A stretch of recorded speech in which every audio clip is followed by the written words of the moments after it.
గదిలో ఎవరూ లేకపోయినా ఫ్యాన్ ఆన్లోనే వదిలేశారా? పెద్ద విషయం కాదులే అని సరిపెట్టుకుంటాం. ఫోన్ పక్కన ఉన్నా ఖాళీ ఛార్జర్ ప్లగ్లోనే ఉందా? దీనివల్ల ఏమవుతుందిలే అని నిర్లక్ష్యం చేస్తాం. పని అయిపోయినా టీవీ ప్లగ్ కట్టకుండా రిమోట్తో ఆపేసి వదిలేస్తాం. ఆ చిన్న రెడ్ లైట్ కూడా నిరంతరం కరెంటును వాడుకుంటూనే ఉంటుంది. గట్టిగా బ్లాంకెట్ కప్పుకుని ఏసీని 16 డిగ్రీ సెల్సియస్కి నడిపిస్తే ఆ కిక్కు బావుంటుంది కదూ. బయట వెలుతురు బావున్నా కిటికీలు తెరవకుండా లైట్లు వేసుకుని కూర్చుంటాం.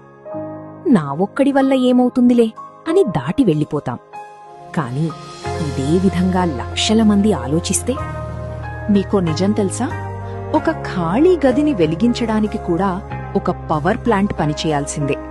మన విద్యుత్లో ఇంకా 70% బొగ్గు కాల్చడం ద్వారానే వస్తోంది. ఒక్కసారి మాత్రమే కదా, నేనొక్కడ్నే కదా, ఏం మారుతుంది అనిపిస్తుంది కదూ. కాని అలా అనుకుంటూ కొన్ని లక్షల మంది అదే పని చేస్తే ఆ చిన్న అలవాట్లే పెద్ద ముప్పును తీసుకొస్తాయి.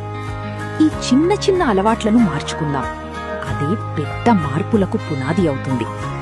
మన విలాసం భూమికి వినాశనం కాకూడదు. ఇప్పటి మన బాధ్యతాయుతమైన ప్రవర్తనే భవిష్యత్ తరాలకు మనమిచ్చే కానుక.